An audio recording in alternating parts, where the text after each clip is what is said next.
안녕하세요. 주간 전망대입니다. 4월 말과 5월 초가 겹치는 이번 한 주간 글로벌리 주요한 경제 지표와 또 이벤트들이 산적한 한 주간입니다. 이런저런 지표들이 나왔음에도 불구하고 우리 시간으로 목요일 새벽에 우리가 확인되었던 미 연준의 FOMC 결과 역시 우리가 연준 할만합니다. 가장 시장에 임팩트를 주었는데요.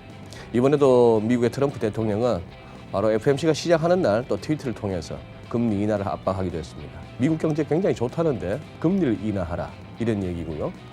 또 그 이후 미국 증시가 조금 밀렸음에도 우리 시장은 또 다른 의미의 차별화를 보여줬고 우리 국내 채권 시장에서도 국고 10년물 금리가 4bp나 하루에 오르는 상당한 충격을 받았습니다. 자, FOMC에 대해서 한번 짚어보면서 또 경기에 대한 심층 분석 다뤄보도록 하겠습니다.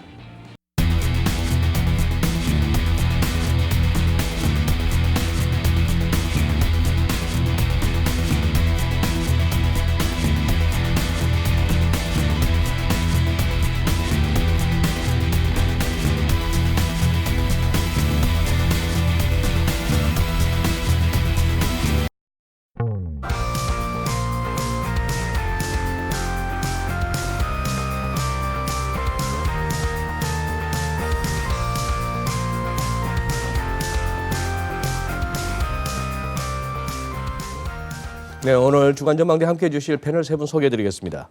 LG경제연구원의 연구위원이시죠. 조영무 박사님. 네, 안녕하세요. 박사님 오랜만입니다. 네. 하나금융투자의 이민선 선임연구원 나와주셨습니다. 네, 안녕하세요. 미선 연구원님 반갑습니다. 반갑습니다. 네, 우리 주간전망대에 처음 모시는 것 같습니다. 한국금융연수원의 교수로 계시는 주현수 박사님. 네, 안녕하십니까. 주 박사님 고맙습니다. 시간 내주셔서 감사합니다. 예, 사실 녹화할 기준으로 목요일 날 뭐 새벽부터 해서 어지간한 경제 채널 그리고 또 각 증권사 뭐 할 것 없이 리서치 센터는 다 FOMC 얘기하느라고 바빴고요. 또 우리 시장도 그걸 소화하느라고 하루를 갖다 이렇게 좀 보냈습니다. 그래서 오늘은 우리 이민선 연구원께서는 시장 분위기 네. 그리고 우리 두 박사님께는 남들 하는 뻔한 얘기 말고 네. 남들 하는 뻔한 얘기 말고 우리 딴 데서도 다 들을 수 있는데 주간전망대만 이렇게 기다려서 시청하시는 우리 시청자분들한테 남다른 좀 인사이트를 오늘 좀 부탁드리겠습니다. 노력하겠습니다. 예, 그러면은 보자. 주 박사님부터 해가지고 이렇게 우선 이번 FOMC 한번 총평이라 할까요? 어떻게 보셨는지 간략하게 한번 정리하고 가겠습니다. 가장 기본적인 포인트는 제가 생각하기에는 이번 FOMC의 결과는 좀 중립적인 방향이었다라고 생각을 해봐야 될 것 같아요. 중립적이다. 네, 왜 그런 말씀을 드리냐면은 이전에 그 각종 경제 지표들이나 아니면 시장 지표들을 봤을 때 이번에 혹시라도 금리를 인하하지 않을까라는 기대가 시장에서 조금 있었던 것이 사실이었는데 실제적으로 금리 동결 쪽으로 나왔고요. 그 다음에 그거에 대한 의견을 제시를 하면서 가장 이제 여러 가지 많이 나왔던 것 중에 하나, 그 가장 크게 이제 논란의 여지가 됐던 것 중에 하나가 그 경기 활동은 좋은데 인플레이션 쪽은 낮다라는 측면에서 이제 상반된 결과가 나왔다라는 점이 있고요. 그 다음에 두 번째로는 예상보다 인플레이션 쪽이 조금 더 낮게 나온 거 아니냐라는 측면에서 파월 의장이 어떤 식으로 반응할 것인가라는 부분이었는데 이 부분에서 이제 인터뷰 과정에서 파월 의장은 물가 인하 측면에서 본다면 이거는 약간 그 일시적인 현상인 것처럼 보인다라는 식으로 반응을 했습니다. 네. 네. 그렇게 이야기를 하면서 그러면은 이렇게 그 상반되는 데이터들을 이제 어떤 식으로 소화해 나갈 것이냐에 대한 그 의견을 명확하게 제시하지 않았다라는 점에서 저는 중립적이라는 의견을 이제 제시를 하고 싶고요. 그런 측면에서 향후 시장에서는 약간 이거를 소화하는데 조금 시간이 걸리지 않을까 생각을 하고 있습니다. 네. 이민선 연구원님. 네. 말씀하신 대로 시장이 금리 인하에 대해서 좀 기대를 가졌었고요. 그래서 미국의 연방기금리를 이번에 바로 낮춰준다? 이번에 바로 낮추는 건 아니더라도 인하를 할 수 있다라는 좀 더 강한 시그널이 나올 거라는 정도까지는 기대는 했던 것 같아요. 그래서 물가가 낮다라는 언급 나왔을 때는 미국 2년 금리가 이제 2.2까지 떨어졌다가 네. 다시 이제 이 물가 하락이 일시적인 요인으로 보인다라는 발언이 나오면서 다시 2.30까지 다시 올라오는 움직임이 좀 보였거든요. 그래서 네. 그 발언하는 동안에도 금리 움직임이 좀 컸고, 그다음에 결론적으로는 이제 전일 대비해서 미국 10년 금리는 2.50 정도에서 거의 변동이 없이 끝났습니다. 그래서 특별히 인하에 대한 시그널을 시장은 일단은 찾지를 못했기 때문에 네. 금리가 추가적으로 많이 움직이지는 않았어요. 네. 근데 제가 봤을 때는 그래도 시장이 여전히 인하에 대한 기대를 버리기 어려운 이유는 파월 의장이 이제 언급했던 것 중에서 만약에 이제 금리가 목표 수준을 좀 상당 기간 하회할 경우에는 우리가 고민을 해볼 수 있다라는 언급을 네, 이제 예. 했었거든요. 그래서 네. 그런 언급들이 있는 것들을 봤을 때는 앞으로 만약에 물가가 계속적으로 낮은 숫자가 나온다고 한다면 시장은 연준이 이야기를 한 부분이 있기 때문에 금리 인하에 대한 기대는 계속 가지고 갈 수밖에 없을 걸로 보여집니다. 조 박사님한테 넘어가기 전에 그런데 우리 시장은 왜 그렇게 금리가 확 떴어요? 우리 채권 시장은. 국내는 이제 전날 어제 쉬는 날이었잖아요. 5일 예, 근로자의 1일 날. 날 근로자의 네. 날 하는 총재가 이제 기준금리에 대한 언급을 했는데요. 일단 시장이 너무 앞서가는 경향이 있는 것 어디 같다. 출근하셨나? 근로자의 날? 그 어떤 그 기자회견을 가졌었는데요. 어디 지금 출장 중이시죠? 바깥에. 지금 잘 정확히 모르겠습니다. 예. 음. 근데 이제 기자들 앞에서 이야기를 할 때는 이제 지금의 통화 정책 수준에 있어서 기준금리 인하를 어쨌든 지금으로서는 생각하고 있지 않다라는 네. 이야기를 한 번 더 했기 때문에 시장에서는 그 부분을 좀 더 소화를 한 것 같고요. 예, 그래요? 그래서 오늘 이제 금리가 3-4bp 정도, 예, 그래도 꽤 조정을 좀 받았습니다. 하루 3-4bp면 좀 큰 거 아닙니까? 그래도 좀 큰 것 큰 같아요. 편이죠. 예. 알겠습니다. 조 박사님은 네. FMC 아까 대기실에서 상당히 재밌게 보셨다길래 궁금했습니다. 더 엽줍지도 않았습니다. 네. 음. 그 혹시 기억하실지 모르겠는데 제가 이 자리에 앉아 있었고요. 제가 전에 출연했을 때 바로 주 박사님 앉아 계신 자리에 윤여삼 파트장님 윤여삼 앉아 파트장이 계셨던 있었던 걸로 그때. 기억을 하고요. 네. 그리고 아마 또 몇 달 전이었던 것 같은데 제가 드렸던 말씀은 미국에서는 금융시장이 좀 앞서 나가고 있는 것 같다. 시장이 좀 앞서 예, 나간다. 금리 인하에 대한 기대가 좀 너무 앞서가고 있는 것 같다라는 말씀을 2%에서 한 2번 정도에 걸쳐서 말씀드렸던 것 같은데요. 네. 개인적으로는 미 연준에서 그러한 입장을 어떻게 보면 확인시켜준 FOMC였던 것 같고요. 그래서 너무 그렇게 앞서 나가지 마라. 우리가 당장 그렇게 스탠스를 바꿀 정도는 아니다라고 하는 걸 보여주는 것이 개인적으로는 상당히 재미있었고요. 그리고 조금 전에도 이야기가 나왔지만 미국 같은 경우에는 지금 상당히 고용 시장이 좋고요. 네. 그리고 1분기 성장률도 기대를 훨씬 상회하는 수준으로 좋게 나왔고 그런데도 불구하고 파월 의장이 이야기를 한 것처럼 일시적이라는 표현을 쓰기는 했지만 네. 물가 상승이 상당히 낮은 수준에 있는데 그것이 과연 어떤 현상을 의미를 하는가, 왜 그런 현상이 나타나는가를 좀 생각해 볼 필요가 있을 것 같고 일자리 고용은 취업자 수 같은 쪽에서 많이 늘고 있지만 가계소득이 의미 있게 늘고 있는가 하는 부분에서 저희가 좀 생각해 볼 대목이 있는 것 같고요. 네. 그리고 조금 전에 한은 총재님의 멘트 말씀도 하셨지만 네. 사실 미국과 우리나라 모두 다 네. 중앙은행 총재가 예. 어떻게 보면 금융시장 보고 너무 앞서가지 마라라고 하는 똑같은 비슷한 멘트를 한 셈인데 미국은 어떻게 보면은 1분기 성장률이 기대를 훨씬 상회하는 정도로 좋게 나왔고 네. 우리나라는 당초 예상했던 것보다 훨씬 안 좋게 나왔기 때문에 똑같은 멘트를 했지만 지금 양국에서 금융시장이 받아들이는 정도라던가 앞으로 금리 정책이 이렇게 변할 거다라고 이해하는 것은 다소 좀 분위기가 많이 다른 것 같고요. 하지만 뭐 저 개인적으로는 앞서 두 차례 정도 말씀을 드렸던 것처럼 미국처럼 큰 나라가 네. 그리고 과거의 패턴을 보면은 한번 금리를 올리면 추세적으로 상당 기간 동안 올리고 내릴 때는 또 상당 기간 동안 지속적으로 내리는 그러한 패턴을 보여왔던 미 연준이 금리를 지난해까지도 4차례나 올렸는데 갑자기 금리 인하로 돌아서기는 사실은 쉽지 않을 것 같고요. 네. 그런 면에서 보면은 상당히 많은 지표들의 확인 과정이 필요할 것 같고 앞서 출연했었을 때도 저희가 이야기했던 키워드 같은데 데이터 디펜던트한 통화 정책 네. 그때그때 발표되는 지표가 중요한 통화 정책이 올해 내내 지속될 가능성이 높아 보이고요. 하지만 뭐 어떻게 보면 이번 FOMC의 가장 중요한 메시지라고 할 수 있는데 금융 시장 너무 앞서 나가지 마라. 아직까지는 금리 인하로 우리 돌아서지 않았다. 어쩌면은 금리가 쭉 동결되거나 어쩌면 인상할 수도 있다라고 하는 메시지를 던져준 FOMC가 아니었나 하고 생각이 됩니다. 정리를 하자면 이렇거든요. 미국의 지금 뭐 지난 1분기 성장률이 연율로 3.2% 맞습니까? 제가 숫자가 맞습니까? 그렇고 고용 시장도 보면 아주 실업률도 낮고 다 좋아요. 좋죠. 네. 그렇게 좋은데 경제는 좋은데 그 와중에 인플레는 낮다는 말입니다. 그렇죠. 예. 이 묘한 상황에서 그러면 경기 좋은데 금리를 왜 내려라기보다는 물가가 워낙 살아나지 않아서 금리를 낮출 수 있다는 그 시장의 기대라는 것이고 그 시장의 기대에 대해서 너무 앞서가지 말라는 어떤 워닝이라 이 말씀인데 네.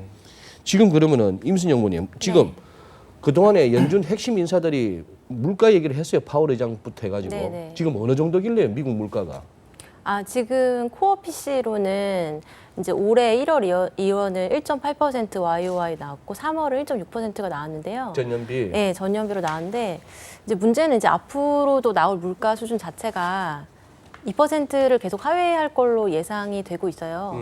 이제 그런 부분들 때문에 시장에서는 이제 이게 또 예전하고 물가가 다른 이제 낮은 부분에 대해서 주목할 수밖에 없는 게 이제 실질 금리 기준으로 봤을 때 예전에는 똑같이 물가가 낮았어도 명목 금리 네. 자체가 낮았잖아요. 네. 그러니까 기준 금리를 올리기 전이니까 뭐 제로 금리 상태에서 물가가 그래도 1%나 1.5 정도 나오면 네. 실질 금리가 마이너스인 상태였기 때문에 굉장히 경기 완화적이다. 부양적인 상태였거든요. 근데 지금 유난히 물가에 대해서 지금 얘기가 많이 나온 얘기는 이유는 실질 금리 때문이거든요. 실질금리 지금 때문에. 단기 금리가 어쨌든 2% 위로 올라간 상황에서 네. 물가가 지금처럼 1% 초중반대가 나오면 실질 금리가 어쨌든 뭐 1% 가까이까지도 지금 나올 수 있는 거기 때문에 그러면은 작년에 미국의 성장률 그리고 올해가 그거보다 조금 둔화되거나 내년으로 갈수록 어쨌든 조금씩 슬로워지는 과정이잖아요. 네. 이제 그런 과정에서 실질 금리가 오히려 반대로 높아진다는 거는 이게 이 경기를 충분히 부양할 수 있는 조건이냐 이제 이런 거에 대해서 이제 얘기가 나올 수 있는 부분이죠.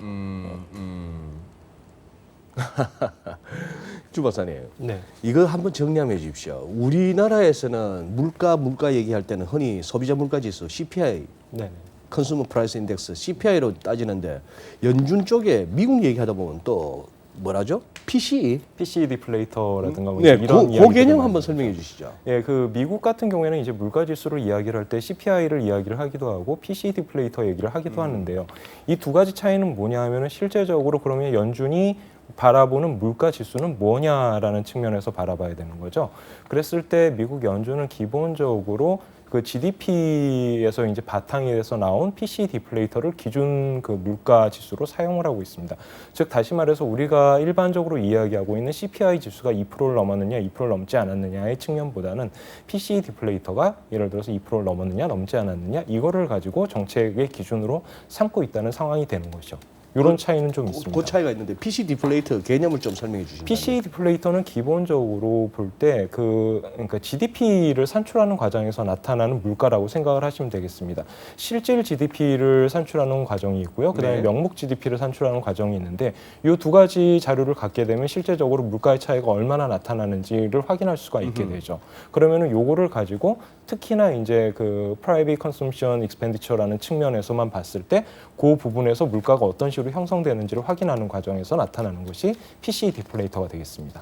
PC 디플레이트 우리가 말하기로는 PC 디플레이트인데 그냥 물가 지수의 개념이다고 받아도 된다는 말씀이죠. 예, 그렇죠. 예를 들어서 CPI 같은 경우에는 기본적으로 몇 개 이제 그 뭐랄까 포함된- 상품들의 예. 가격을 이제 추적해서 서베이를 네. 해서 계산을 하는 과정이 되는 거고 PC 디플레이터는 이제 거시경제에서 GDP 쪽에서 나타나는 지표들을 가지고 생산하는 그런 물가 지표라고 생각해 주시면 될 것 같습니다. 근데 그걸 갖다가 미국도 우리나라도 뭐 하다못해 22도 그거 왜 2%입니까? 왜 꼭 2%라 해야 됩니까? 아, 그 좋은 질문이신데요. 네. 그 공교롭게 예. 미국도 그렇고 유로존도 그렇고 우리도 그렇고 어쨌든 그것이 CPI건 PC 디플레이터건 관리 대상으로 삼고 있는 물가 상승률을 네. 중앙은행들이 목표 수준으로 삼고 있는 게 공교롭게 다 똑같이 2%죠. 글쎄요. 예. 근데 뭐 앞서 말씀드린 것처럼 지금 우리나라와 미국의 상황이 상당히 재밌는데요. 미국은 이 위원님께서 말씀을 해주신 것처럼 1%보다 조금 낮아졌더니 물가 너무 낮다고 해서 중앙은행이 금리를 낮춰야 될지도 모른다라고 이야기를 하고 있는데 네. 우리나라는 사실 4월 CPI 상승률이 발표가 되는데 전년 동월 대비 0.6%밖에 안 되고요. 그나마 올라서 지난달보다. 0.6%. 그리고 물가 상승에는 공급층 요인과 수요층 요인이 둘 다 있기 때문에 네. 공급층 요인으로 중요한 항목이라고 언급이 되는 석유류나 에너지, 채소류, 농수산물 이런 항목들을 발라낸 뭐 흔히 코어라고 예, 부르는 근원. 그런 물가 지수로 계산을 해봐도 1%가 안 되고 있거든요. 네. 그런데도 불구하고 사실 한국은행은 지난해 11월에 도리어 금리를 올렸잖아요. 예. 어떻게 보면 이게 굉장히 재미있는 상황인데 도리어 두 나라 중앙은행의 그 목표라고 할 수 있는 목적이 뭐냐를 명시해 놓은 법률을 보면은 네. 미국은 그래도 경기라든가 금융시장이라든가 다른 것들이 명시적으로 들어가 있는데 우리나라 한국은행은 하는 법에 인플레이션 타겟팅이라고 하나만 명시되어 있음에도 불구하고 어떻게 보면은 물가를 더 중시하고 물가에 맞춰서 금리 정책을 펴고 있는 것은 미 연준처럼 보이는 그런 어떻게 보면 굉장히 아이러니하면서 재미있는 상황이 지금 벌어지고 있는 거죠. 그러면서 보면은 저는 개인적으로 한국은행의 지금 통화 정책은 하는 법에 아주 충실하신 것 같지는 않고요. 네. 좀 비대칭적인 물가 상승률이 2%를 넘어갈 때는 아마 분명히 금리를 올리실 것 같은데 네. 이렇게 오랫동안 지속적으로 2%에 못 미친 상황이 지속되고 있음에도 불구하고 이거는 일시적이라던가 뭐 비용 요인이라던가 아니면은 물가 말고 뭐 가계부채든 부동산이든 다른 요인이 더 중요하다고 하시면서 금리 정책을 펴고 계신 어떻게 보면 좀 잘 이해되지 않거나 어떻게 보면은 하는 법에 좀 덜 충실해 보이는 그러한 통화 정책을 펴고 계신다라고 개인적으로는 생각을 합니다. 파월 의장이 매번 이렇게 보면은 이른바 키워드라고 할 만한 그날에 바로 요 단어야, 요 말 한마디야 싶었던 게 늘 있는데 작년 12월 FMC 때는 그놈의 오토파일럿 아닙니까? 이 대차 대비 비정상화, 양적 긴축 이거 앞으로 스케줄이 어떻게 되어갑니까? 트럼프 대통령이 이거 하지 말라는데 중단하라는데 했더니만 그거 그냥 자동 항법 장치처럼 그냥 계속 가는 거야. 오토파일럿 해갖고 시장 왔다 그때 10월 21일 날 막 꼬꼬라 때려 뭐 기절을 시켰는데 그래 어제는 보니까 외신들이 요 단어 때문에 투자자들이 눈썹을 찌푸렸다. 그 일시적. 그래서 성명서 보고 뭐 초과 지준 이자도 낮추고 했을 때까지만 해도 시장 주가 오르고 달러 좀 약해지고 그다음에 그 뭡니까 국채 수익률도 낮아지던 놈이 기자회견 하다가 그 인플레이션이 낮은 거는 일시적이다 함 그 말부터 이제 막 출렁거리더라고요. 그렇죠. 네. 그럼 왜 일시적이래요? 파월 의장은 무슨 근거로? 뭐 말했다가 뭐 금방 바꾸는 양반이 되게 근거를 얘기하지는 않았고요. 음. 예, 일시적으로 보인다라고 이제 판단을 일시적으로, 언급을 이제 일시적으로 한 보인다. 거고요. 예. 그래서 이제 기준금리를 인상이든 인하든 어느 쪽으로도 지금으로선 보지 않는다. 예. 그놈의 페이션트 인내심인지 그것도 명사로는 환자 아닙니까? 어제도 페이션트 언급이 나왔나요? 언급이 나왔죠. 저는 제 개인적으로 읽다가 가장 먼저 눈에 띈 단어가 페이션트였어요. 페이션트였어요. 네, 그 이해는 합니다. 지금 현재 상황에서 아까도 말씀드렸지만 경기 활동 숫자들이 좋은데 인플레이션은 낮은 상황이 좀 어떻게 보면 아이러니컬한 상황인 거죠. 그럼 도대체 왜 이렇게 됐느냐에 대한 설명을 해야 되는데 네. 그거에 대한 대안으로서 그 파월 의장이 선택한 단어가 트랜지토리라는 단어였고요. 그 이야기는 결국 그 FOMC의 위원들이 생각하기에 지금 현재 인플레이션율은 비정상적으로 좀 낮은 수준이 단기적으로 낮은 수준이 아니냐라고 판단을 하고 있다라는 그런 식으로 추측을 해볼 수도 있겠죠. 그 말은 파월 의장이나 연준의 대부분 인사들은 이 낮은 물가가 결국은 올라올 거다라고 물가가 좀 오를 거라고 본다 이런 얘기 아닙니까? 그렇죠. 그게 이제 그렇게 이야기한 근거가 뭐냐면은 지금 연말부터 시작을 해가지고 보면은 그 미국 인플레이션 지표들이 전부 다 단기적으로 하락하는 모습들을 보여주고 있었거든요. 네. 그러면서 이제 1.5% 아까 말씀하신 대로 1.5%대까지 내려온 건데 이러한 현상 자체가 어떤 추세를 가지고 움직이는 것보다는 그냥 단기적인 현상에 기인했을 가능성이 높다라고 판단을 했다라는 거죠. 그 다음에 이제 나중에 말씀드리겠지만 지금 푸드 쪽이나 아니면 에너지 쪽에서 물가 상승 압력이 전혀 없다고 볼 수는 없거든요. 이게 지금 이벤트적인 사건이냐 아니냐라는 측면에서 조금 그 장기적으로 이야기하기가 곤란하지만 좀 그러한 요소들이 있기 때문에 그런 것들을 감안해서 단기적인 현상이다라고 이야기를 한 것이 아닌가 생각을 해보고 있습니다. 그렇게 되면 결과적으로 인내심을 갖고 장기 자료를 봐야 되겠다라고 이야기를 할 수밖에 없는 그런 상황이 돼버린 거죠. 그러면 여기서 또 이제 세 분 의견을 한번 들어보고 싶습니다. 금리를 낮출 정도의 미국 경제입니까? 뭐 인플레가 됐건 뭐가 됐건 지금 여기서 금리를 낮춰야 된다면은 트럼프 대통령은 이번에도 FOMC 시작하는 날 또 트위터를 막 2방이나 올렸던데 금리 낮추라고 연준 보고 뭐 대놓고 이제 트럼프 대통령 뭐 그렇게까지 나오는 것 같고는 사람들이 이제 문제시 하지도 않아요. 저 사람은 원래 저런 사람이니까 그런 상황인데 즉 제 얘기는 미국이 잘 나간다는데 왜 금리를 내려야 되느냐 말이죠. 연준을 갖다 왜 그렇게 압박하면 말씀하신 대로 시장이 너무 앞서가는데 시장은 왜 그렇게 자꾸 금리를 갖다 낮춰달라고 하는 거죠?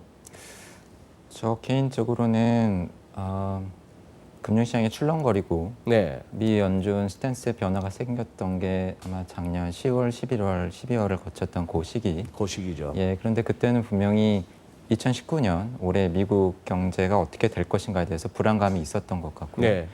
그리고 그 당시에 다소 둔화 조짐을 보였던 지표들도 있었고, 그리고 에너지 쪽도 그렇고 미국 경제의 신성장 산업이라고 불리는 쪽에서 그것을 4차 산업혁명이라고 부르건 아니면 뭐 5G라고 부르건 뭐 데이터 센터라고 부르건 어쨌든 그런 쪽에 대해서 좀 불안감이 있었던 것 같고요. 미 연준에게 보다도 중요했던 것은 저 개인적으로는 미 연준이 계속해서 긴축 기조를 이어갈 때 금융시장에 부담으로 작용할지도 모른다라고 하는 것 때문에 주가가 크게 빠지면서 출렁거렸다라고 하는 점. 지난 4분기. 예, 그렇죠. 그것에 대해서 사실은 예상보다도 빠르게 네. 미 연준이 반응을 보여줬다고 저는 생각을 하고요. 네. 그것이 올해 FOMC 이후에 발표되는 미 연준 이사들을 대상으로 한 서베이 조사 결과에서 점도표에 반영되는 올해 한 3차례 정도의 금리 인상이 있지 않을까 했었던 것이 사실은 가장 최근에 발표된 점도표에 의하면 올해는 이제 인상이 없을 것으로까지 지금 분위기가 바뀐 그러한 데 반영이 된 것이라고 생각을 하고요. 하지만 저 개인적으로는 그래 뭐 올해 인상이 없는 정도까지는 적절하다라고 보는데 금융시장에서는 그것보다 저 개인적으로 앞서갔다. 지난해 네. 말 이후로 네. 앞서 말씀드린 것처럼. 왜냐하면 그것을 알 수가 있는 게 시카고 선물 거래소에서 거래되는 연방기금 금리 선물에 반영된 향후에 미국 정책금리의 변화에 대한 확률에 대한 시장 참가자들의 기대를 보면은 인하에 대한 기대가 압도적으로 그 차부터 네, 높아지기 그렇더라고요. 시작했거든요.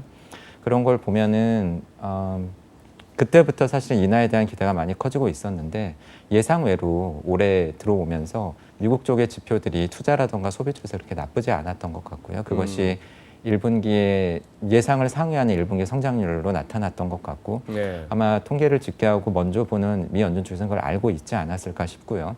하지만 그러한 가운데에서 경기도 좋고 취업자도 늘고 있는데 물가가 이렇게 낮다라고 하는 현상은 물론 이 위원님께서 말씀하신 것처럼 이번에 그 이유를 자세히 설명해 주지는 않았지만 네. 일시적이라는 표현을 쓰면서도 뭐 이것에 대해서 좀 더 지켜볼 필요가 있다. 하지만 분명한 것은 물가 상승률이 다시 타겟팅 목표를 삼고 있는 2% 수준에 가까이 오거나 그것을 넘어가는 부분에 대해서 여전히 미 연준이 경계심을 늦추고 있지 않다라고 하는 것을 저희는 감안을 해야 되지 않을까 하고 생각이 됩니다. 주 박사님께는 그렇게 한번 여쭤보겠습니다. 한번 진짜 주망대에 꼭 한번 모시고 싶었는데 연준의 그 변신 말이에요. 작년에 네. 뭐 이렇게 중립금리 한참 멀었네 하다가 네. 심지어 12월 그때도 트럼프 대통령하고 굉장히 대립각을 세우고 파월 자르네 마네 할 때도 아주 뭐 작심한 듯이 금리 올리고 아까 말씀드린 양적 긴축은 오토파일럿이네 마네 이렇게까지 했던 사람이 1월 달에 획 돌아섰고 네. 지금까지 이렇게 왔으면은 연준의 그 급작스러운 변신을 어떤 경제학자로서 어떻게 바라보시는지 그 다음에 그랬기 때문에 이번에 이 페이션트, 이 인내심을 갖는 거에 대해서도 조금 의구심을 저는 개인적으로 갖는데 저러다 언제든지 다음번 6월 FOMC에서 금리 낮춰도 뭐 충분히 그럴 수 있는 사람들 아닙니까? 뭐 자기 말에 책임 안 지는 사람들이었으니까 그 부분에 대해서 한번 시각을 한번 듣고 싶습니다. 그 연준 위원들이 자기 말에 책임을 지지 않는다라고 지금 뭐 약간 우스갯소리로 말씀을 하셨지만 실제적으로 시장에서 그런 의심이 없는 건 아니에요. 일단 그런 부분은 있는데 저는 좀 말씀드리고 싶은 게 약간 네. 시각을 달리해서 작년 10월로 돌아가 보죠. 작년 10월. 작년 10월에 FOMC에서 금리 인상을 마지막으로 발표를 했을 때 시장은 상당히 패닉에 빠졌었죠. 그 이유는 뭐였냐면 우리가 생각하는 것보다 훨씬 더 공격적인 금리 인상을 할 것 같다라고 네. 했고 그게 네 번째였지 않습니까? 네. 그리고 나서 이제 아까 그 조영무 위원님께서 말씀하신 것처럼 2019년에도 최소한 3번은 가겠구나라고 이야기. 시장에서 기대를 했었고 점도표에서도 그런 식으로 나왔었죠. 그 결과 이제 주식 시장 쪽에서 더 이상 기대하기는 힘든 상황이 왔다라고 판단을 하고 주식에서 채권으로 넘어가는 그런 시장 구조가 형성이 되고 이게 전 세계적으로 주식 시장을 하락시키는 요인으로 작용을 했었죠. 네. 그러면서 한 3개월 정도가 지났을 때 갑자기 연준에서 이상한 이야기를 하기 시작합니다. 갑자기 그동안 국고채 매입 중단하는 과정에서 이 부분을 중단하고 그다음에 금리도 중립적으로 가고 갑자기 이게 무슨 소리야라고 이야기를 하는데 실제적으로 경제 쪽에서는 어떤 이야기가 돌았었냐면은 그 당시에 미국 경제를 이야기하는 사람들의 가장 큰 이슈 중에 하나는 경기 고점 논쟁이었거든요. 그 당시에. 예. 이게 지금 2018년 12월쯤의 상황이라고 보시면 됩니다. 실제적으로 그 당시에 우리는 이미 거의 다 본 것이 아닌가라는 이야기들을 했었고 그때 나오는 대표적인 근거들이 뭐였냐면은 실제적으로 17년 말입니다. 2017년 말에 감세 정책이 발효가 되면서 2018년에 경기가 상대적으로 좋을 거다라고 얘기를 했고 우리는 그거를 이미 봤죠. 그리고 나서 2018년 말이 됐을 때 그러면은 단기적인 이런 세금 감면 같은 경우는 단기적인 효과밖에 없고 계속해서 2년 내지 5년의 텀을 통해서 장기적인 성장은 떨어질 수밖에 없다라는 우려의 목소리가 네. 나왔었는데 2018년 말은 바로 그 시기였다라는 거죠. 더 이상 어떤 임페터스가 없다라고 한다면은 실제적으로 미국 경기가 성장하기에 어려운 상황이 온 것이 아니냐라는 판단들을 했었고 그거에 대해서 대표적으로 이야기를 하는 것들이 산업 생산이라든가 같은 제조업 관련 지표들이었다라는 거죠. 2016년 이후로 17년, 18년까지 계속해서 높은 수준을 유지했던 산업 생산이 지금 현재 보면 한 2.5%대 중반까지, 그러니까 2%대 중반까지 지금 내려와 있는 상황이거든요. 네. 그러니까 우리가 지금 하는 순간에 이미 어느 정도 제조 쪽 특히나 생산 측면에서 미국 경기를 본다면 그렇게 좋아 보이지 않는 게 사실이에요. 그다음에 대표적으로 이야기를 하는 것들이 PMI 같은 지표들. 물론 50선보다 넘어 있기 때문에 이게 지금 확장되는 상황이다라고 이야기를 하지만 우리가 기본적으로 보던 55선, 56선 이런 거에서 지금 52선까지 내려요. 네. 그러면은 아무래도 기본 사람들이 생각할 때 생산 측면에서는 전체적으로 이미 고점은 지나왔구나라고 판단을 할 수밖에 없다라는 거죠. 그 2018년 연말에 FOMC에서 파월 의장이 이야기했던 중립으로의 전환이라는 그 키워드는 어떻게 보면은 이미 연준 내부에서 이러한 점들을 감안하고 이야기를 한 것이 아닌가라는 생각이 드는 거고요. 자, 이 얘기를 조금만 더 끌고 나가보죠. 그렇게 된다면은 지금 현재 나와 있는 1사분기 3.2%라는 게 무슨 의미가 있는가? 미국의 성장률? 그렇죠. 그러면은 우리는 어쩌면 이거보다 더 높은 성장률을 올해 못 볼 수도 있다라는 식으로 생각해 볼 수 있다는 거죠. 굉장히 공격적이고 비관적인 시나리오일 겁니다. 하지만 그러한 부분도 감안을 해야 된다는 거죠.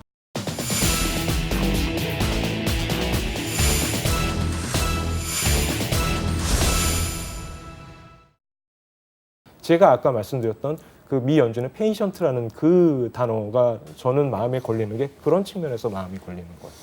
뭐 시장이 철부지라서 금리 내리라 할 것도 아니고 그렇죠. 계속해서 연율로 3%대 성장이 가능한 경제에다 대놓고 그렇게 금리 인하를 요구하기는 힘들 거고 뭐 그 말씀에서는 상당히 마지막 대목이 이제 다가옵니다. 그러면은 이미순 연구원님, 네. 우리는 지난번 우리 서울에서 서울 외환시장에서 달러원 환율이 기존에 1,140원대만 오면 주저앉고 하던 게 이게 60원대로 훅 열었던 결정적인 게 1월 GDP였어요. 마이너스 0.3%. 네. 그죠? 네.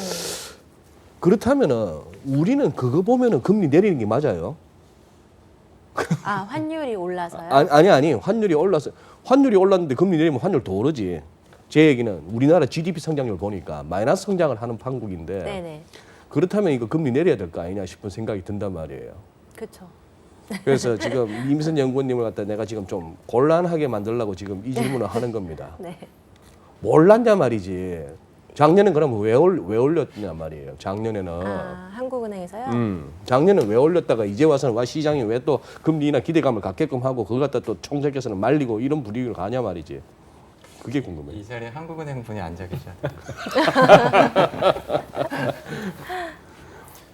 사실 이번 1분기 숫자가 마이너스가 나올 거는 한국은행 안에서도 미리 알지는 못했을 거라는 생각이 들어요. 그래요? 예.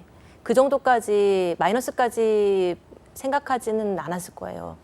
그러면 진짜 쇼킹한 왜냐하면은 숫자네요. 지난 작년 10월까지만 해도 이번 2019년 성장률을 2.7로 봤잖아요. 네. 그리고 1월까지도 2.6으로 봤어요. 네. 그 얘기는 1분기를 마이너스로 본 건 절대 아니거든요. 마이너스 예. 봐갖고 그 숫자가 잘 안 나오니까. 예. 예.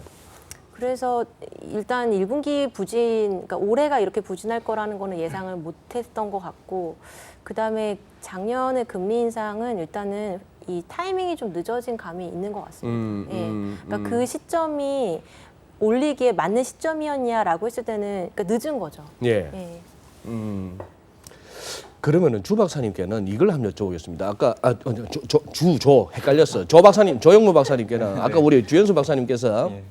살짝 해주신 말씀이 재밌었는 게 우리가 이번에 봤던 미국의 1분기 연율로 3.2% 성장 금년에 다시 볼 수 있을까? 그만큼 높은 숫자 굉장히 저는 땡하게 오는데 남 얘기할 게 아니고 그렇게 미국이 1분기 숫자보다 더 좋아진 걸 보기가 힘들어 보이는 상황이라서 금리 인하 왈왈왈거리고 있는 와중에 우리 경기는 어떻게 보세요, 그러면? 자, 1분기 그렇게 나왔는데. 앞서 이 연구위원님께 주셨던 질문과 사실은 같은 관련성이 있는 것 예. 같은데요. GDP를 집계하는 기관인 한국은행에서 불과 며칠 전에 경제 성장률 전망치를 수정 전망해서 발표를 하시면서 네. 저는 사실 그 부분도 재밌게 봤는데 네. 1월 전망에서는 올해 성장률 전망을 2.6으로 하셨는데 4월에서는 2.5로 0.1%포인트 낮추기는 하셨거든요. 네. 그런데 그러면서 단서를 뭐를 다셨냐면은 추경의 효과는 고려하지 않고 포함하지 않았다고 하셨어요. 근데 그때쯤이면은 이미 뭐 경제부총리가 추경 규모 7조 원에 못 미칠 거고 대강 어떻게 쓸 건지도 대강 윤곽이 어느 정도 네. 알려졌다고 저는 생각을 하거든요. 예. 그러면 이미 많은 분들이 알고 있었던 거는 추경의 효과의 한 0.1%포인트. 그럼 더하면은 2.6이잖아요. 네. 그러면 결과적으로 한국은행이 보는 뷰는 1월의 전망대나 4월의 전망대나 올해 우리 경제는 2.6의 성장세를 유지한다라고 보는 셈이거든요. 그럼 여기서 아이러니가 생기는 거죠. GDP를 집계하는 기관인데 며칠 있다가 나오는 통계에서 1분기에 전분기 대비 마이너스 0.3이 나올 텐데 그러면은 거기서 두 가지 가능성이 존재를 하는데 저는 가능성은 낮지만 말씀하신 것처럼 정말 몰랐거나 1분기에 그렇게 나올지 네. 정말 몰랐고. 네, 정말 몰랐거나 가능성 낮다. 그날 그 가능성 낮아요. 그게 아니라고 한다면 그래 1분기 이렇게 나올 텐데 2분기 이후에 상당히 강한 경기 반등세가 있거나 그것이 재정의 역할 때문이건 아니면 하반기 이후에 반도체 업황이 개선되는 식으로 해서 우리 경제가 나쁘지 않을 거다라고 해야 그게 설명이 가능한 거죠. 네, 우리 대통령께서 그렇게 말씀하셨는데. 근데 네. 저 개인적으로는 그것은 상당히 좀 낙관적인 뷰라고 보이는데요. 왜냐하면은 이미 올해 1분기에 그렇게 나오는데 여러 가지 영향이 있었죠.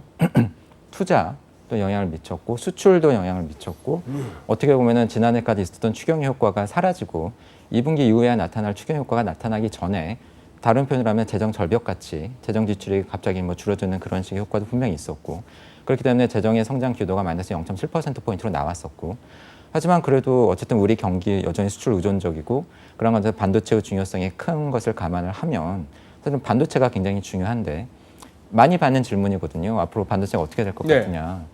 근데 잘 아시겠지만 저는 매크로 하는 사람이지 반도체 업종 애널리스트는 아니기 때문에 솔직히 잘 모른다고 말씀을 드리면서 제가 덧붙여서 말씀을 드리는 건 뭐냐면 제가 여러 회의에 사실은 가거든요. 뭐 네, 정부 회의도 네, 가고 다른 회의도 네. 가고. 그럼 제가 느끼는 건 뭐냐면 작년, 재작년부터 특징이 뭐냐면 예. 전에는 저 같은 사람들 위주로 모이다가 네. 정부 쪽에서도 꼭 부르시는 분들이 반도체, 자동차, 조선 이런 업종 애널리스트 분들을 부르세요. 그러면 불려오시는 분들의 의견을 제가 가만히 들어보니까 작년부터 뷰가 엇갈렸는데 국내 기관에 계신 분들께서는 좀 긍정적으로 보시더라고요. 네. 그리고 외국계 IB나 외국계 보시는 분들은 좀 반도체 업황을 비관적으로 보시더라고요. 네. 근데 그 공통 분모가 뭐였냐면 올해 상반기까지는 어렵다는 교집합이었고 근데 하반기 이후에 어떻게 될 것인가에 있어서 국내 기관과 외국 기관 사이 뷰가 엇갈린다라고 저는 사실 네, 느끼고 네. 있었습니다. 네. 근데 보면은 하느니 1월 수정 경제 전망 때나 이번에 전망을 발표하시면서 하반기 이후의 경제 상황, 특히 반도체 업황이 개선될 가능성 이런 것들을 언급을 하시는 걸 보면은 저는 국내 금융기관들의 뷰를 바이를 하신 것 같고, 그리고 뭐 하는 전망 직후에 경제 성장률 전망치를 0.2%포인트 낮추면서 올해 성장률을 2.3%로 예상을 한 저희 LG경제연구원의 뷰에 의하면 저희가 보기에는 그런 뷰는 다소 낙관적으로 보입니다. 예, 왜냐하면 그것은 제가 보기에는 장담하기 어려운 것 같아요. 왜냐하면 지난해 가을 하반기 들어오면서 우리 반도체 쪽에서의 수요가 크게 두 가지 쪽에서 온다라고 한다면, 하나는 어느 정도 예상이 가능하고 큰 플럭추에이션이 없는 휴대폰이나 태블릿 PC 같은 IT 기기와 연동된 수요, 파생 수요. 근데 그것 말고 지난 몇 년 동안 굉장히 빠르게 늘어났던 다른 수요, 가령 구글이나 애플이나 아마존 같은 속에서 데이터 센터를 구축하면서 생겼던 수요가 사실 지난해부터 중반을 넘어서면서 갑자기 많이 줄었거든요. 근데 그러한 수요가 과연 많은 기관들이 전망하고 있는 것처럼 이제 재고가 바닥을 찍으면서 다시 주문이 늘면서 회복될 것이냐. 저 개인적으로는 그거는 상당히 예상하기 어렵다라고 보고요. 뭐 좋을 것이다, 나쁠 것이다가 아니라 그건 진짜 가봐야 아는 문제가 아닐까 하는 생각이 들어요. 왜냐하면 4차 산업혁명이 언제 우리한테 다가오고 어느 만큼 빠르게 투자가 이루어지고 그것은 굉장히 변수가 많은 것 같거든요. 그런 면에서 여러 가능성을 열어둬야 되는데 뭐 정부라든가 하는애 지금 하반기 이후 경기, 특히 반도체 업황에 대한 전망은 제가 보기에는 그런 면에서 낙관적으로 보인다라고 말씀을 드려야 될 것 같습니다. 네. 우리 주현수 박사님께서는 지금 금융연수원에 계시지만 자본시장연구원에 계실 때 굉장히 이렇게 뭐랄까 실질적인 프로젝트를 많이 하시고 시장에 대해서 남다른 관심이 있으시고 지금도 여전하신 것 같은데, 그렇다면은 지금 이제 조 박사님께서 말씀하시는 대충 이제 감을 잡았습니다. 네. 우리 경기가 궁금한 거예요. 어떻게 보십니까? 그 지금 조 박사님께서 말씀하신 부분, 그러니까 어떻게 보면은 2.5%의 네. 경제 성장이라는 게 좀 낙관적으로 보인다라는 말씀이신데요. 죄송스럽게도 전적으로 동의하는 바입니다. 그 왜 그러냐면은 지금 진짜 완곡하게 말씀하시는데 이게 무서운 얘기다, 그죠? 지금 사실은 그 조 의원님께서 가장 중요한 부분을 짚어주셨어요. 그 올해 상반기를 이야기를 하면서 반도체 사이클은 이미 줄어들었다. 그리고 이게 개선이 될 수 있는 부분이 어떤 부분이 되어야 되는지 아직까지 잘 보이지 않는다라는 말씀이신데요. 이걸 좀 거꾸로 생각을 해보죠. 2017년, 2016년 이때 이제 경기가 살아나는 팩터는 사실 크게 두 가지였어요. 네. 건설 쪽에 팩터가 있었고 하나는 반도체 팩터가 있었죠. 반도체 팩터를 좀 생각을 해보면 이 당시에 반도체 쪽의 수요는 대부분의 경우 메모리 반도체 쪽이었단 말이죠. 그러면서 이게 갑자기 수급상의 문제가 생기면서 여기에서 가격이 급등하고 예. 그거에 따라 가지고 매출이 폭증하고 그에 따라서 삼성전자 내지는 SK하이닉스가 그거에 따른 이제 반사 이익을 보는 어차피 시장의 이제 플레이어다 보니 가장 그 중요한 플레이어다 보니까 이제 그런 현상이 나타났는데, 그러면은 저희가 설비 투자를 봤을 때 가장 큰 특징은 작년 하반기부터 나오기 시작했던 거죠. 설비 투자 더 이상 안 한다라는 거잖아요. 이미 한 사이클 다음 사이클을 위해 가지고 생산할 만큼의 투자는 진행이 됐고, 그러면 어느 정도 휴지기가 있을 수밖에 없는 그런 구조가 된 거죠. 거기에다가 두 번째로 메모리 반도체 가격이 떨어지기 시작했어요. 네. 아까 말씀하신 것처럼 이제 뭐 데이터 센터 쪽의 수요라든가 이런 부분들이 이제 해소되기 시작하고, 그러면은 이게 그 다음 사이클로 넘어가기 위해서는 그 다음 반도체 측면에서 본다면은 사실 여기에서는 플레이어를 죽이는 상황으로 가죠. 무슨 얘기냐면은 기존에 그 상대적으로 마지나란 위치에 있던 기업들이 시장에서 퇴출되면서 그 공급량만큼이 줄어들고 그에 따라서 수급 조정이 되는 그런 과정을 거쳐야 되는데, 이런 과정은 상대적으로 시간이 오래 걸릴 수밖에 없습니다. 그리고 이미 투자는 돼 있는 상태란 말이죠. 네. 그런 상황이라면 반도체 쪽에서 이게 다시 사이클이 업턴으로 넘어가기 위해서는 어느 정도까지 시간이 걸릴 거다라고 생각을 하는 거고, 이 시간이 최소한 올해 하반기는 좀 어렵지 않겠느냐라고 보는 게 어떻게 보면은 외국계 기관들의 시각이 될 수밖에 없는 거죠. 그런 측면에서 동의를 하는 거고, 이 이외에 한국 경제의 다른 생산 부분을 따져본다라면은 어떤 부분에서 긍정적인 효과를 발휘할 수 있을까를 생각해 봐야 되는데, 그 부분이 아까 지적하신 것처럼 그러면은 석유화학 쪽, 자동차 쪽, 아니면 조선 쪽 이렇게 봐야 되는데 셋 다 좀 이상하다라는 거죠. 지금 현재 상황에서 뭔가 추가적인 동인을 얻을 수 있느냐? 그럼 수출 측면에서는 괜찮은가? 수출 측면에서 저희가 본 거는 2월, 3월 계속 안 좋았죠. 예. 예. 그러다 보니까 그러면은 GDP 성장이라는 측면에서 본다면은 그럼 남은 게 뭐지? 라는 이야기가 될 수밖에 없다라는 거죠. 이 얘기가 올해 하반기로 넘어간다라고 생각해 봅시다. 지금 5월이에요. 네. 하반기 이제 몇 달 안 남았습니다. 네. 그러면은 여기에서 추가적으로 그렇게 급격하게 변동이 생길 만한 부분이 있을까라는 점에서 저는 회의적이라는 거죠. 그러면 지금 우리 채권 시장에서 네. 어떤 금리의 변동 아니면 뭐 국채 선물 시장이 되었건 어쨌거나 채권 시장에서 경기에 대해서 어떻게 판단한다는 걸 이미선 연구위원께서 요즘 채권 시장은 보면은 경기를 이렇게 보는 것 같아요가 정리가 되는 게 있습니까? 아니면 우왕좌왕하고 있는 중입니까 아직도? 채권 시장은 기준금리 인하 가능성을 부분적으로 반영을 하고 있고요.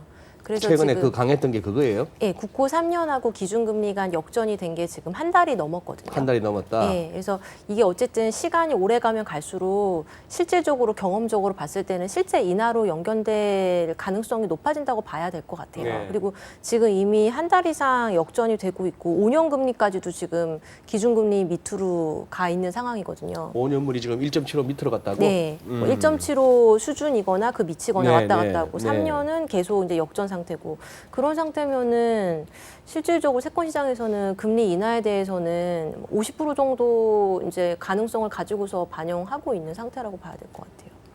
그 정도까지 생각을 해서 간다고 봐야 되겠지만 아니면은 돈 갈 데가 없어서 채권 간다 이렇게 보면 안 되나요? 뭐 국채가 됐건 뭐가 됐건 간에. 일단 근데 작년에 주식 성과가 안 좋았기 때문에 네. 기관들 자금이 올해 배정된 것들이 채권 쪽에 좀 많이 배정이 돼 있긴 할 거예요.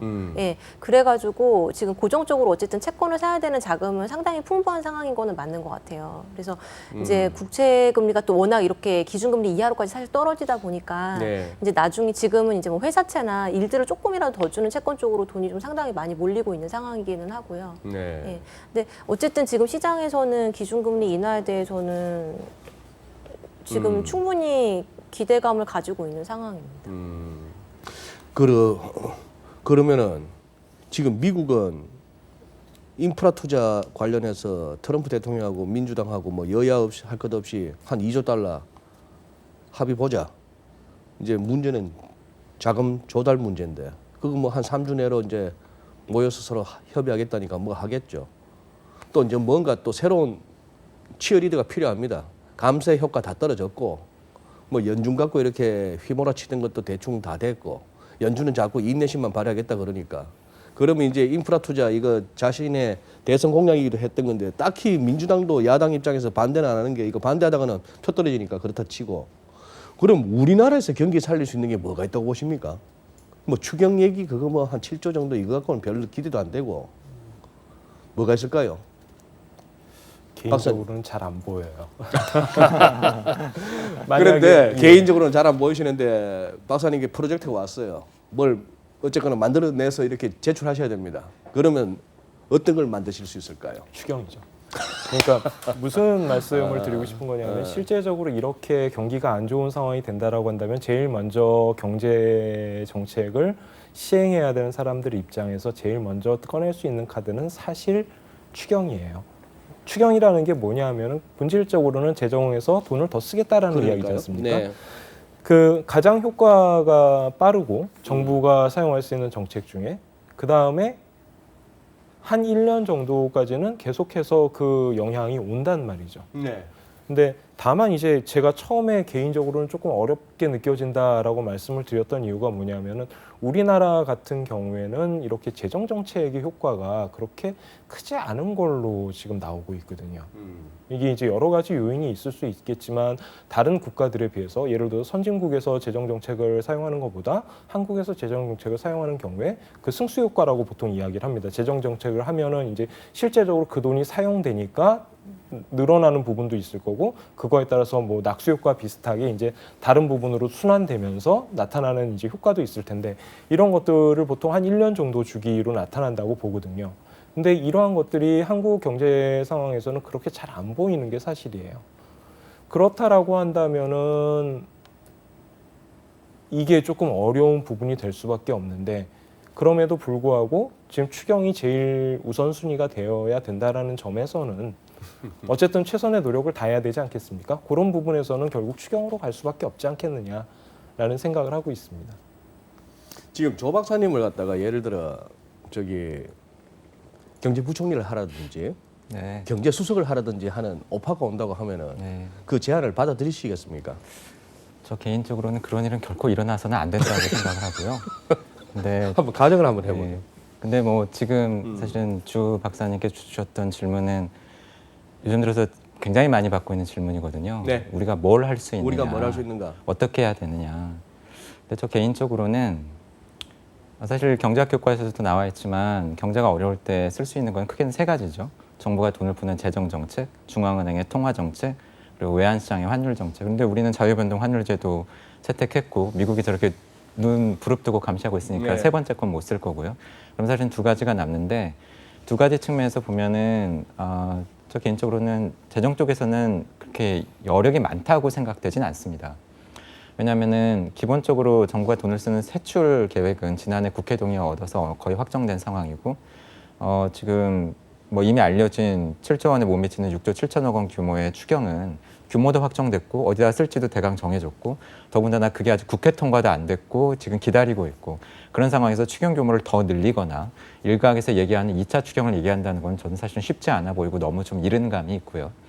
뭐 그나마 정부가 할 수 있는 것은 제가 생각하기에는 이미 쓰기로 되어 있는 돈이 연말까지 안 쓰고 남아 있어서 그냥 세계 잉여금으로 남지 않도록 재정 집행률을 끌어올린다라던가 아니면은 보다 더 실효성이 있는 쪽에 좀 재정 집행을 조금 더 몰아준다라든가 그 정도일 것 같고요. 하지만 정부 쪽에서 이미 얘기가 나오고 있는 것은 뭐 제가 뭐 가는 회의나 이런 쪽에서 지난해부터 얘기가 조금씩 나오고 있고 일부 변화가 있는 것은 제가 생각하기엔 감세예요. 예, 유류세 인하도 감세고요, 사실은. 네. 지난해 결정됐던 증권거래소도 사실은 금융감독당국에서 이전부터 검토되고 있던 감세의 일환인 거죠. 그런 면에서는 사실은 앞으로는 감세가 전 개인적으로는 점점 더 중요한 이슈로 부각이 될 가능성이 높다. 특히 재정 지출을 늘리기에는 내년 이후에 세수가 지난 몇 년처럼 계속 들어오는 것을 장담하기 어려운 상황으로 가고 있다고 생각이 됩니다. 왜냐하면 세수가 크게 늘어난 곳이 두 가지 쪽이었는데 기업의 실적에 따른 법인세 같은 경우에는 이미 올해 1분기에 반도체 기업들의 실적이 꺾인 것처럼 올해까지는 법인세가 들어올 거예요. 왜냐하면 지난해까지는 기업들의 실적이 좋았고 지난해 기업들 실적에 따라서 법인세를 걷었으니까. 근데 올해 기업들 실적이 꺾이면 이제 내년부터 법인세가 덜 들어올 거고요. 최근에 부동산 경기가 뭐 둔화된 것처럼 거래도 줄고 가격도 상승세가 둔화된다고 한다면 거래세든 보유세든 부동산 쪽에서도 세금이 크게 늘어나기 어렵기 때문에 세수 호조세에 기반을 한 정부 재정 지출 확대는 사실은 쉽지 않을 가능성이 있습니다. 그러면서는 감세가 검토될 시점이다라고 개인적으로 생각을 하고 있고요. 그리고 사실 그것보다 더 중요한 것은 재정 지출은 추경을 하는 과정에서도 지금 여러 가지 어려움을 겪고 있는 것처럼 쉽지 않고 시간도 걸리고요. 하지만 1년에 8번 있는 금통위에서 한국은행이 금리 내리는 것은 신속하게 이루어질 수 있거든요. 네. 그러면서 보면은 앞서 말씀드린 것처럼 한국은행의 통화 정책은 뭐 여전히 한국은행은 지금 우리 경제는 나쁘지 않다라고 보고 계신 것 같고 잠재 성장률 수준에 부합하고 계신다라고 보고 계신 것 같지만 그럼에도 불구하고 저 개인적으로는 지난해 11월에 금리 인상, 재작년 11월에 금리 인상은 좀 다시 좀 지금 다른 시각에서 봐야 될 필요가 있고 여전히 금리 인하 여지가 있고 금리 인하 필요성이 있는 시점이다라고 생각을 합니다.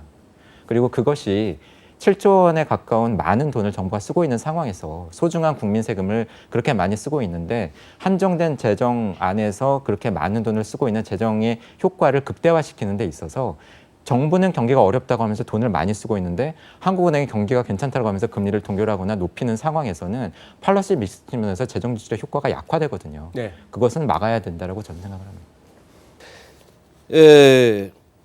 지금 뭐 중국 얘기는 그동안 우리가 많이 다뤘으니까 그냥 궁금했던 거 이제 시간도 얼마 안 남았으니까 여쭤보고 싶습니다.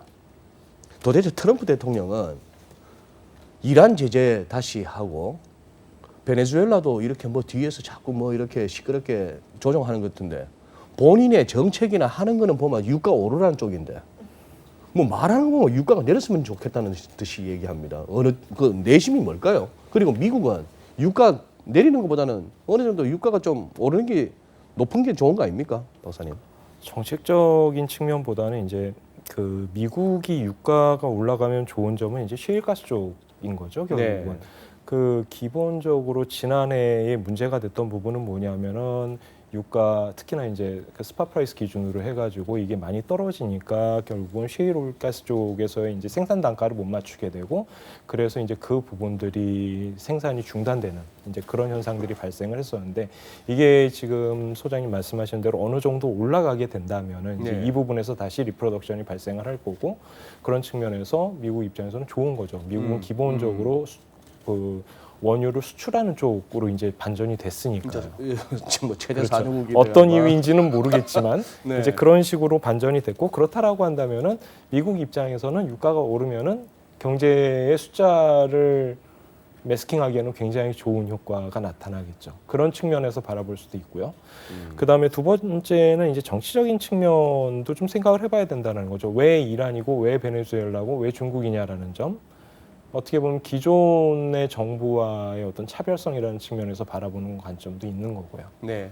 그러니까 이란 같은 경우에 어떻게 보면은 민주당 정부에서 가장 이제 공을 들였던 사실 정치적으로는 그런 부분도 있으니까 이야기를 하는 부분도 있습니다. 그리고 그게 어느 정도 영향을 미쳤을 가능성도 있고요. 네. 그런 부분은 좀 감안을 해주셔야 될 것 같아요. 알겠습니다. 채권 시장에서 요새 환율 얘기들 합니까? 최근에 환율 좀 많이 올랐던 거요. 네.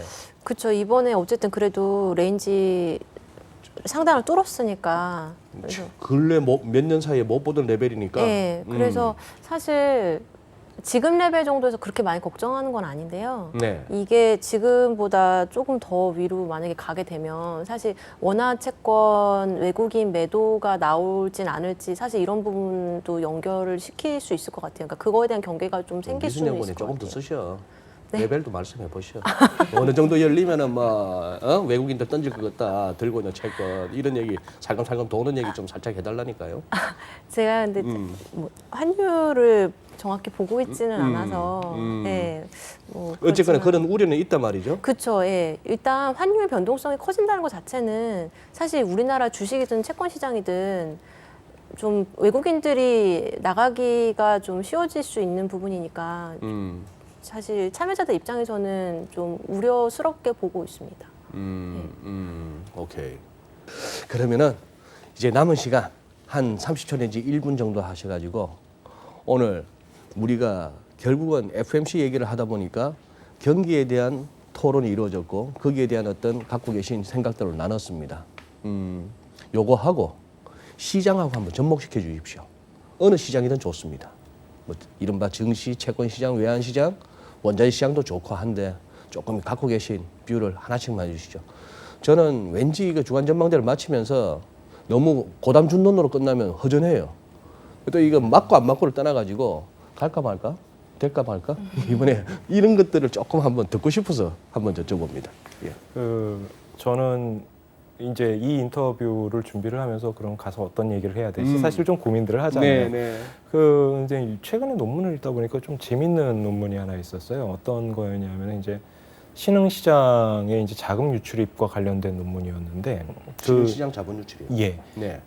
이제 이런 이야기죠. 실제적으로 미국에서 금리가 올라가기 시작하면은 이제 인터레스트 레이트 디퍼런셜이 생길 수밖에 없고, 즉 다시 말해서 신흥국 입장에서는 그 금리를 따라 올라가거나 아니면 자본 유출이 발생하거나 이 두 가지 중에 하나를 이제 그 필연적으로 맞닥뜨릴 수밖에 없는 그런 상황이 오는데 그러면은 이거를 환율의 입장에서 보면 어떻게 되느냐라는 그런 연구가 하나 있었어요. 예. 그래서 이제 이 이야기를 들어보면 굉장히 흥미로운 게 뭐였냐면 실제적으로 그 어떤 특정적인 메커니즘을 따라 가지고 환율에서의 특히나 달러화 가치는 상대적으로 늦게 올라가는 모습을 보인다라는 게 이 논문의 결론이었습니다.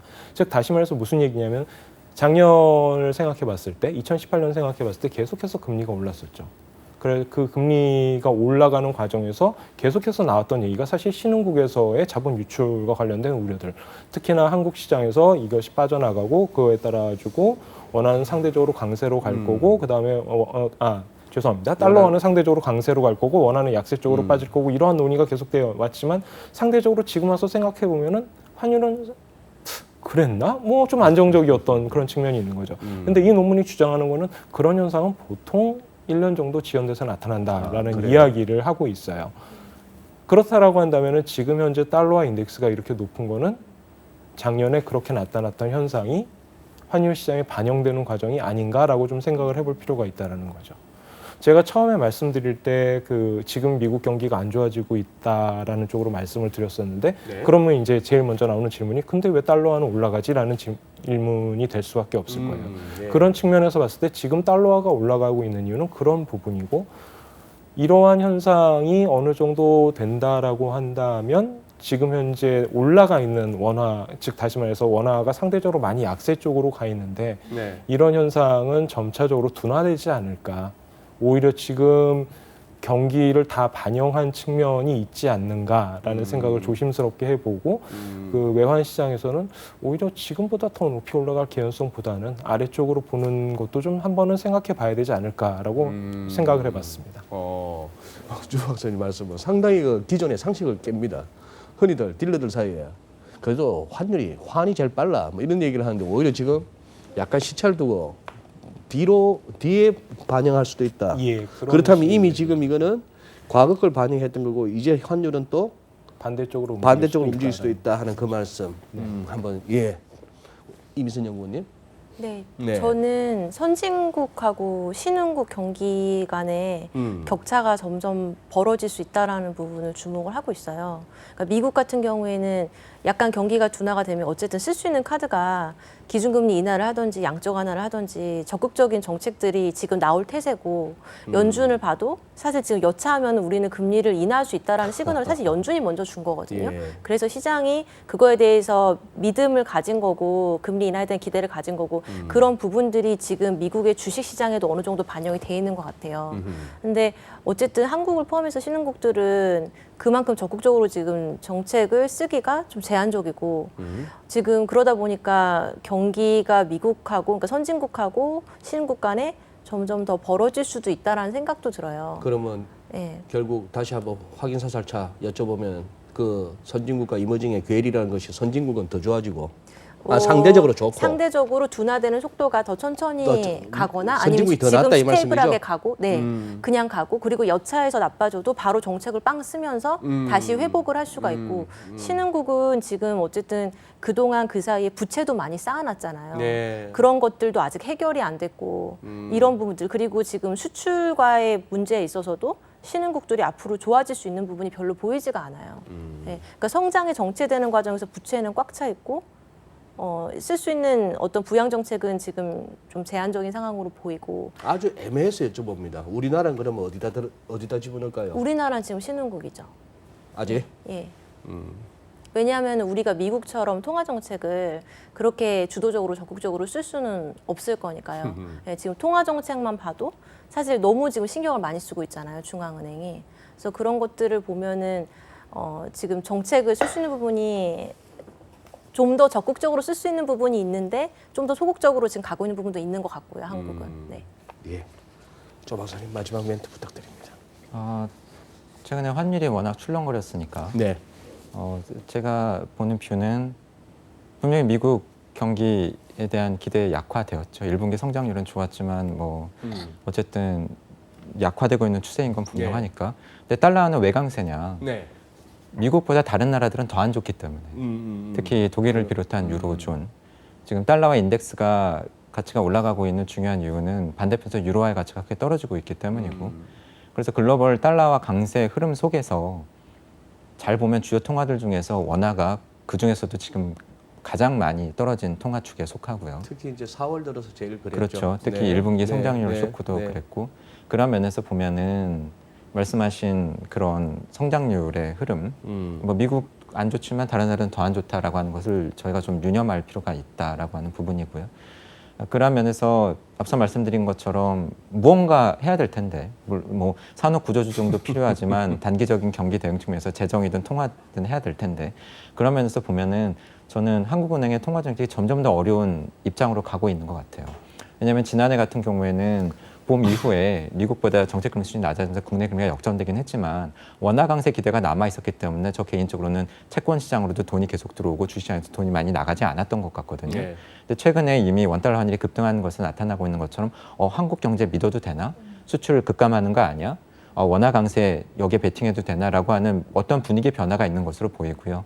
이러한 상황 속에서 어쨌든 미국이 이번에 나온 재료는 사실은 너희 앞서가지만 우리 그렇게 안 낮출 거야라고 하는 건데 그러한 속에서 우리 경기가 안 좋다고 한국은행이 등 떠밀려서 마지못해서 금리를 내린다라고 한다면 사실 지난해보다 더 어려운 상황, 금융시장에서는 더 큰 임팩트를 줄 수도 있기 때문에 그런 면에서 그러한 부분에 잘 유념할 필요가 있다라고 생각이 됩니다. 오히려 한국은행의 금리 인하가 시장에 안 좋은 시그널로 받아들여질 수 그럴 있어가지고 가능성도 있죠. 정책 효과를 갖다가 긍정적으로 내기보다는 기대했던 것보다는 오히려 거꾸로 반응이 나올 수도 있겠다. 지난해보다 외국인 자금 이탈 가능성은 개인적으로 더 높아진 것 같습니다. 네, 네. 그래서 그때 달라요. 금리 내리면 뭐 경기 부양되고 뭐 이런 얘기가 교과서적이긴 합니다만 그때 다른 거죠. 네. 네, 알겠습니다. 그렇게 지금 이제 환율에 대해서도 이게 저는 진행하다 보면 또 이렇게 토론하다 보면 그래서 시장인 거예요. 주 박사님 말씀 듣다 보니까 수출업체들한테 한 60원대에서는 팔아라 하시죠. 이렇게 얘기를 하고 싶다가 지금 또 조 박사님 말씀 듣다 보니 조금 더 기다려봐. 이러다 한 1180도 보고 1200도 한 보는 거야 싶은 생각도 들고. 그래서 시장이 오늘도 내일도 1초도 변함없이 그렇게 시장이 서는지도 모르겠습니다. 예, 감사합니다. 세 분 이렇게 또 늦은 시간까지 시간을 내주셔서 감사하고 우리 시청자 여러분께 드리고 싶은 말씀은 마지막에 조금 환율이 이렇게 좀 이렇게 집중적으로 토론이 됐는데요. 목요일 밤이 중요합니다. 이미 그 결과는 이 방송 업로드되면은 결과 나왔겠지만 그 동안에 유로화에 있어서 좀 이렇게 그게 했던 1유로당 1.12달러 여기서 지금 아직 승부를 완전히 못 냈는데 목요일 밤에 나오는 유로존 그리고 독일, 프랑스 등의 주요국 PMI 요거 한번 확인해 보시죠. 그리고 미국 고용지표까지. 그렇다면은 이번 주간에 그 아주 상당히 중요한 지표와 이벤트들의 그 주간으로 인한 방향성 설정이 조금 이렇게 잡히지 않을까 싶습니다. 집중하기 힘드시죠. 5월 1일 쉬어야 되고 또 5월 어린이날 일요일인데 그 다음날 또 대체 휴일이라서 또 쉬고 이렇게 하다 보면은 조금 산만해지기가 쉽습니다. 시황에 대한 관심 계속 가지시고 그리고 무엇을 갖고 시장이 지금 고민하는가 바깥에서는 남들은 지금 굉장히 심각합니다. 지금은 여느 때하고 다르게 같은 50대 50입니다만 잘못하면 여기서 훅 한 방에 갈 수 있는 레벨이기 때문에 계속해서 시황에 대한 관심 가졌으면 좋겠다는 말씀 드립니다. 다음 주 또 찾아뵙겠습니다. 세 분 감사합니다. 예, 감사합니다. 수고하셨습니다. 오늘 하다 보니 길어졌네요. 중간에